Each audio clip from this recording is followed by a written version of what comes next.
At sa ating latest satellite images, makikita po natin na northeast monsoon o hanging amihan na nakakaapekto partikular na dito sa may northern and central Luzon, habang easterlies naman ang magdadala ng mga posibilidad ng mga pag-ulan dito sa may silangang bahagi ng southern Luzon at gayon din sa may eastern Visayas. Nakita po natin na muling lumalakas itong northeast monsoon o hanging amihan, kaya posible or malaki yung posibilidad ng mga pag-ulan partikular na sa may ilang bahagi ng Cagayan Valley region, gayon din sa may Aurora, Quezon, at asahan din natin ilang bahagi ng Cordillera. Mapapansin po natin walang masyadong kaulapan dito sa Luzon at gayon sa ilang bahagi ng Mindanao, dahil diyan inaasahan natin malaking bahagi ng ating bansa ay makararanas ng maaliwalas na panahon ngayong araw nga ng Kapaskuhan, bagamat posible ang mga pulupulong mahihinang pag-ulan, mga ambon lamang dito sa Luzon, habang may mga thunderstorms na maaaring maranasan sa Visayas at sa Mindanao. Nakikita rin natin wala tayong minomonitor na anumang low pressure area sa loob at labas ng Philippine Area of Responsibility. Medyo maliit na yung posibilidad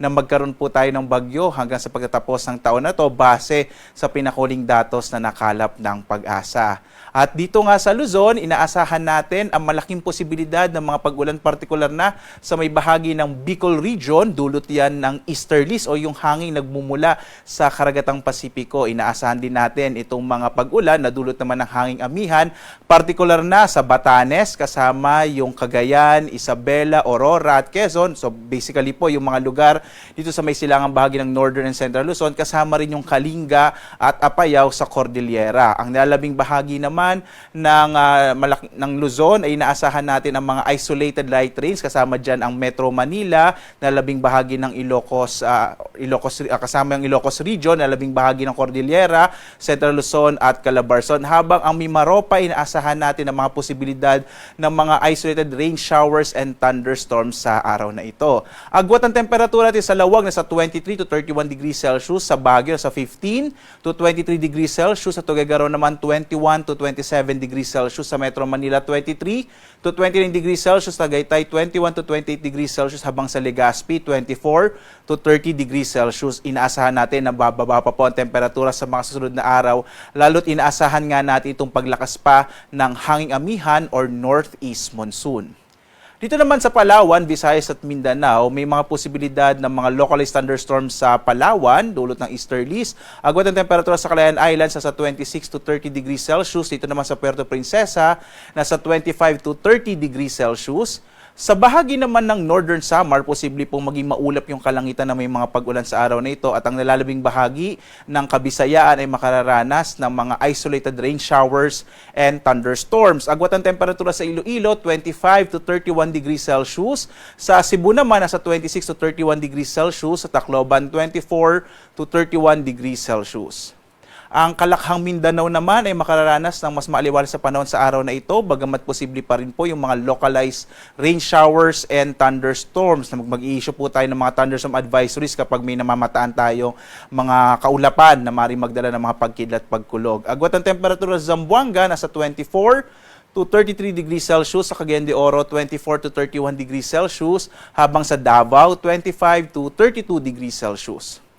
At dahil nga sa paglakas ng amihan, tayo po ngayon ay may naka-issue na gale warning, particular na dito sa may Batanes. Inaasahan nating maalon hanggang sa napakaalon ang magiging lagay ng karagatan sa may hilagang baybayin ng Hilagang Luzon. Ito yung area ng Batanes.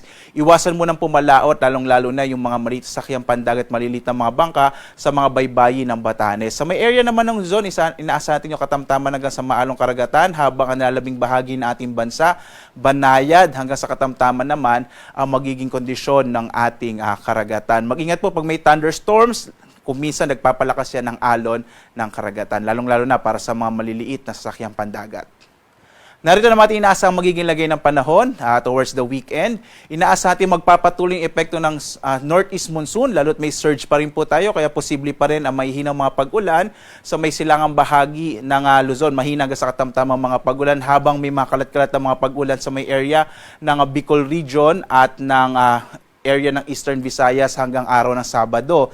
Pagdating po ng linggo hanggang lunes, posible pa rin magpatuloy, bagamat posible medyo humina na yung northeast monsoon towards the start of the week next week po. Pero inaasahan pa rin natin ang mga light rains, lalong-lalo na sa may area ng Cagayan at Isabela, habang may posibilidad din ng mga pag-ulan sa Bicol region at sa may Eastern Visayas pagdating ng araw ng linggo hanggang lunes. Ang magandang balita, base pa rin sa datos natin, maliit yung posibilidad na magkaroon tayo ng bagyo sa mga susunod na araw. So malaki pong bahagi ng ating bansa sa mga susunod na araw po ay generally fair weather, bagamat may mga light rains sa Luzon, mga thunderstorm naman sa Visayas at sa Mindanao.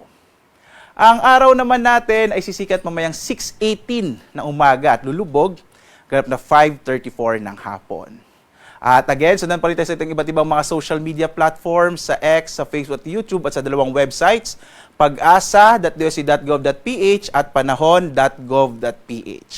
Dito nyo po makikita yung ating mga latest advisories, thunderstorm advisories, rainfall information, flood advisories, at mga heavy rainfall warning, real-time po na nakamapa sa buong bansa. At live na nagbibigay update mula rito sa Pag-asa Weather Forecasting Center. Ako naman si Obet Badrina. Maghanda po tayo lagi para sa ligtas na Pilipinas. Muli po, maligayang Pasko sa inyong lahat. Salamat sa patuloy niyong pagsubaybay. Merry Christmas and a blessed New Year po sa inyong lahat.